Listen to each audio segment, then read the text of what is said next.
Police প্রশাসন তার কাজ করবে। আমাদের দল কোনো রকম মানে অত্যাচার অবিচার সহ্য করে না, আগামীতেও করবে না। ইন্টেরিয়র ডিজাইনের আক্রান্ত হলো এবং তিনি সেই সিসিটিভি ফুটেজটা পুলিশকে না দিয়ে বিজেপির নেতাকে দিলেন, এটাও একটা ভাবার বিষয় আছে। বেশ করেছে গেছে, তোমার কি? তোমাকে পছন্দ করে না, জানো তুমি আবার শঙ্করের থেকে বড়, টাকা চাইবে। গেছে গেছে গেছে তো কি হয়েছে, গেছে তো কি হয়েছে?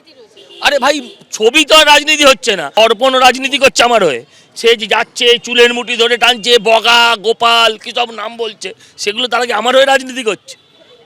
মাথা ঠিক আছে? তাই না, আইনের মতো কাজ করলো কোথায়? আমি তো কোনো রাজনৈতিক কিছুভাবে আমি কিছু করিনি। সজল ঘোষ জানতে পেরেছেন, আমার পাশে এক দাদা আছেন পরিচিত, তাকে আমি রাত্রির বেলা ওই অবস্থায় বাড়িতে একা ছিলাম, আমি বলি যে দাদা আমার এরকম অবস্থা, বলল ঠিক আছে তুই থানায় যা। সকালবেলা যখন আমি আরজিকর পৌঁছাই, উনি আমাকে বলেন কি হয়েছে তুমি আমাকে জানাও দেখি। তখন আমাকে সিসিটিভি ফুটেজ উনি চান, দেখতে চান, আমি ওনাকে তখন দিয়েছিলাম। বরানগরে ইন্টেরিয়র ডিজাইনারকে বেধড়ক মারধরের অভিযোগ, ঘটনায় আরও একজনকে গ্রেফতার করল পুলিশ। ধৃতের নাম অরিত্র দাস।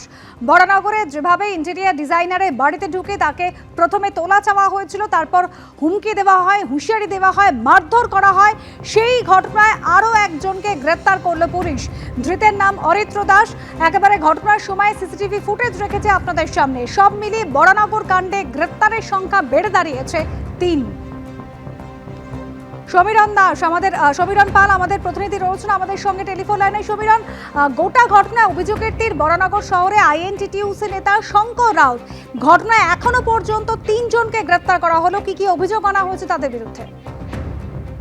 দেখো, যে 3 জনকে গ্রেফতার করা হয়েছে তাদের মধ্যে হচ্ছে দাস, তাকে গতকাল গ্রেফতার করা হয়েছে, আজকে তাকে ব্যারাকপুর মহকুমা আদালতে পেশ করা হবে। মারধর, হুমকি সহ একাধিক ধারায় মামলা রুজু করা হয়েছে পুলিশের পক্ষ থেকে। এবং ওই ইন্টেরিয়র ডিজাইনার সুদীপ্ত ঘোষ তিনি অভিযোগ করেছিলেন যে তার বাড়িতে, তার ফ্ল্যাটে ঢুকে তাকে টেনে হেঁচে নিয়ে আসা হয় এবং সেই ঘটনাতে প্রথমে গত পরশু দিনকে 2 জনকে গ্রেফতার করা হয়। অরিত্র দাসকে গতকাল গ্রেফতার করা হয়েছে তার বাড়ি বড়ুকলির নিমচাঁদ মেট্রো স্ট্রিটে এবং এই ঘটনায় সে যুক্ত। এবং পুলিশের পক্ষ থেকে বারবার বলা হচ্ছে, ব্যারাকপুর কমিশনারের পক্ষ থেকে, এই ঘটনায় যারা যারা যুক্ত কাউকেই রেয়াত করা হবে না।